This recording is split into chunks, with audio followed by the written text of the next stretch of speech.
اور اللہ نے فرمایا یقین نہیں آتا تو کامن سینس استعمال کرو, اگر جنت جہنم نہیں ہے تو ام نجعل المسلمین کالمجرمین, کیا ہم اللہ کی مان کے چلنے والے اور جرم کرنے والوں کو ایک جیسے کر دیں گے؟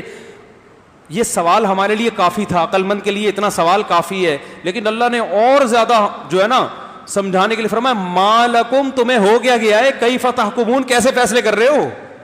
کیونکہ بہت سے لوگ دنیا میں اس آیت کو سن کے بھی جنت جہنم پہ یقین نہیں کرتے اور کہتے ہیں مر کے مٹی ہو کے ہم کیا ہو جائیں گے, ختم. تو اللہ فرماتے ہیں ما لکم, تمہیں ہو گیا ہے. ما لکم کیسے عجیب الفاظ ہیں, تمہیں ہو گیا ہے.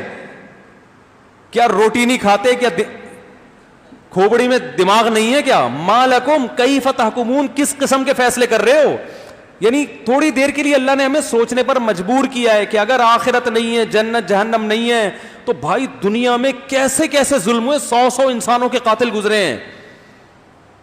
کچھ لوگ ایسے گزرے ہیں جن کے سینے میں دل نام کی چیز نہیں. ہمارے ایک دوست نے بتایا بوسنیا میں وہ کسی ٹرسٹ میں جو ہے نا مدد کرنے کے لیے گئے ہوئے تھے مظلوم, انہوں نے وہاں ایک ظلم دیکھا اپنی آنکھوں سے.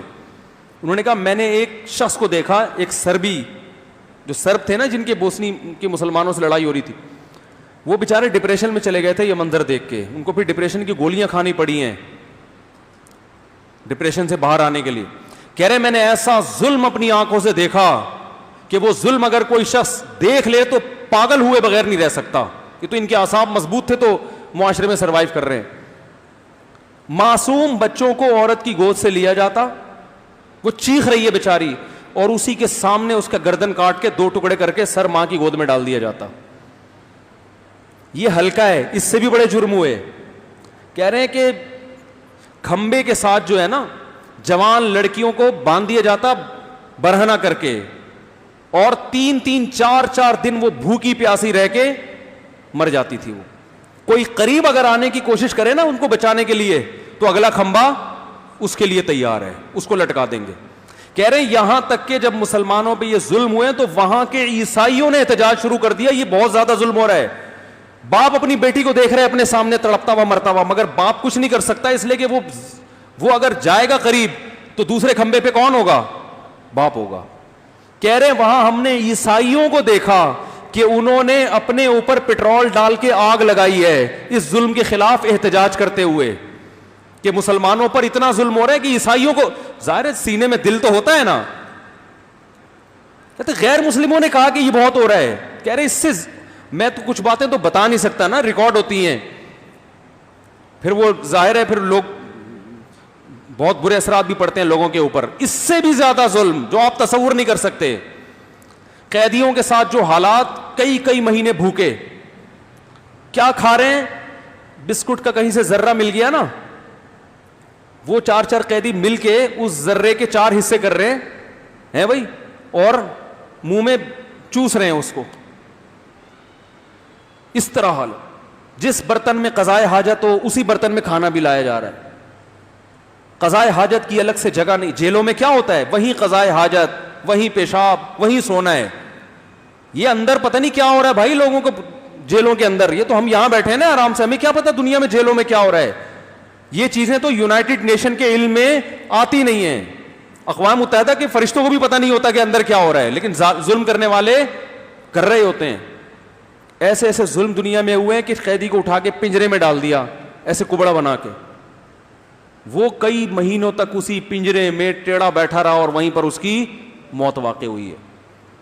یہ جو آج بہت سی ویکسین جو دوائیں ایجاد ہوئی ہیں نا, ان میں جنگی قیدیوں پہ تجربے بھی ہوئے ہیں. جو سائنس نے اتنی ترقی کی ہے نا, اس میں بہت خطرناک تجربے جنگی قیدیوں پہ ہوئے ہیں جن کا پوچھنے والا کوئی بھی نہیں تھا. آپ یوٹیوب پہ بھی سرچ کر سکتے ہیں. قیدی کو جیل میں ڈالا گیا, کئی قیدیوں کو. اب سائنسدان تجربہ کر رہا ہے کہ کئی دنوں تک زندہ رکھا جائے, جگایا جائے کسی انسان کو تو کیا ہوتا ہے. تو اب قیدی کو سونے نہیں دیا جا رہا, صرف تجربہ کرنے کے لیے کہ ریسرچ آئے گی نا سامنے. اب ریسرچ کے لیے یار آپ ایک انسان کو اس کی بھیٹ چڑھا رہے ہو, اس کو سونے نہیں دیا جا رہا. آپ ذرا تصور کر لو, 2 دن 3 دن 4 دن 5 دن کیا حالت ہوگی. اس کو سونے نہیں دیا جا رہا. وہ پاگل ہو گئے, وہ چیخ رہے ہیں, وہ نوچ رہے ہیں دیواروں کو, وہ سر پھاڑ رہے ہیں. تو تجربے کیے جا رہے ہیں. یہ جنگی قیدیوں کے ساتھ جو ماضی میں ہوتا رہا ہے نا, یہ تو بہت ہی خطرناک ہوتا رہا ہے. مسلمانوں نے یہ جرم کبھی بھی نہیں کیے جنگی, کیونکہ قرآن ان کو قیدیوں کے ساتھ حسن سلوک کا حکم دے رہا ہے. قرآن کہہ رہا ہے تم نے ظلم کیا میں پکڑوں گا. ان کو کون پکڑتا بھائی؟ تو یہ کرتے رہے ہیں ظلم.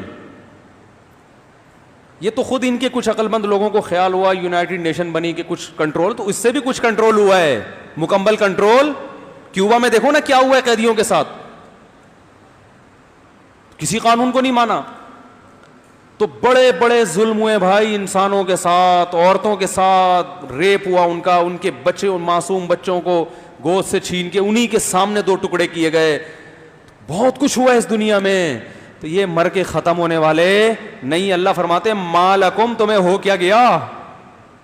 اتنے بڑے بڑے سفاک اور ظالم اور مظلوموں کی چیخ و پکار, ان میں کئی مظلوم ایسے ہیں جنہوں نے اللہ کو پکارا ہے اور اللہ نے دنیا میں ان کی مدد نہیں کی. تو یہ تو اللہ کی غیرت کو چیلنج ہے. وہ کہیں گے اللہ تو نے دنیا میں تو ہمیں مرنے دیا, ہم تو تجھے پکارتے رہے, ہم پولیس کو پکارتے پولیس آ جاتی, فوج کو پکارتے فوج آ جاتی, تجھے پکارا تو نہیں آیا. تو اللہ کیا فرماتے ہیں قرآن میں, وَلَا تَحْسَبَنَّ اللَّهَ غَافِلًا عَمَّا يَعْمَلُ الظَّالِمُونَ, ظالم لوگ جو کچھ کر رہے ہیں اللہ کو اس سے غافل مت سمجھو. میں مظلوم کی پکار فوراً بعض دفعہ اس پر جواب اس لیے نہیں دیتا, انما یؤخرہم لیوم تشخص فیہ الابصار, ایک ایسے دن کے لیے مہلت دے رہا ہوں جس دن آنکھیں پھٹی کی پھٹی رہ جائیں گی.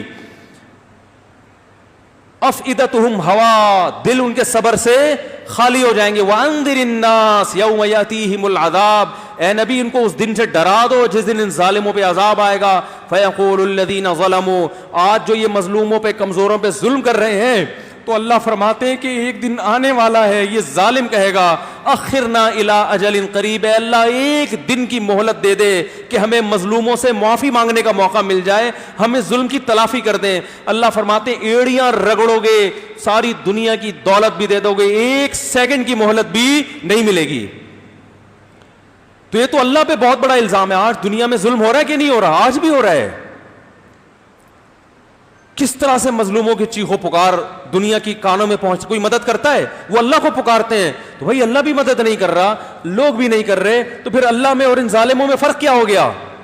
تو اگر مر کے مٹی ہو کے میرے بھائی ختم ہو جانا ہے, پھر اس کا مطلب معاذ اللہ نقل کفر, اللہ بھی اسی طرح ظالم ہے جس طرح انسان ایک دوسرے پہ ظلم کرتے ہیں, وہ بھی کسی کی پکار نہیں سنتا. لیکن اللہ ایسا ظالم نہیں ہے. وہ کہتے ہیں ما لکم, تم سمجھتے ہو کہ میں مجرمین کو چھوڑ دوں گا, ما لکم, تمہیں ہو کیا گیا ہے, کیف تحکمون, تم کیسے فیصلے کر رہے ہو. اللہ ظالم نہیں ہے, وہ انتقام لے گا, اور اس نے انتقام کے لیے ایک دن رکھا ہے. یہاں دنیا میں بڑے بڑے ظلم ہوئے ہیں اور ظالم پھر بھی پنپ رہے ہیں. دیکھو اللہ نے سورہ بروج میں بیان کیا نا کہ ایک بادشاہ کی قوم تھی, جب لوگ ایمان لے آئے تو بادشاہ نے اپنے فوجیوں کو حکم دیا کہ جو جو ایمان پر قائم ہے سب کو آگ میں ڈال دو, خندقیں کھدوا کے. سورہ بروج میں ہے نا, تو قرآن میں آتا ہے کہ ایک ایک کر کے سب کو اس نے خندقیں کھدوا کے آگ میں پھینک دیا, اور چیخو پکار لوگ سنتے رہے ہیں. کسی نے مدد کی ان کی؟ قرآن میں تو کہیں نہیں ہے کہ اس بادشاہ پہ فوراً عذاب آ گیا, زلزلہ آیا, نہ, وہ بادشاہ کی حکومت کیا ہو گئی؟ کامیاب. لیکن اللہ کیا فرماتے ہیں, ان الذين فتنوا المؤمنين والمؤمنات ثم لم يتوبوا فلهم عذاب جہنم, وہ بادشاہ وقتی طور پر پنپ پایا ہے, اللہ فرماتے ہیں اس کے لیے جہنم کی آگ ہے. جس آگ میں اس نے ان ایمان والوں کو پھینکا تھا نا, اللہ فرماتے ہیں ہمیشہ اس سے کئی گنا زیادہ گرم آگ میں جلتا رہے گا وہ. تو بھائی آخرت پر اگر یقین نہیں کرتے تو اس کا مطلب پھر اللہ میں اور ظالموں میں فرق نہیں ہے. تو اللہ کرما ما لکم, تمہیں ہو کیا گیا ہے. صاف پتہ چلتا ہے بھائی ایک دن آئے گا جس میں اچھے عمل والے کو جنت ملے گی اور برے عمل والے کو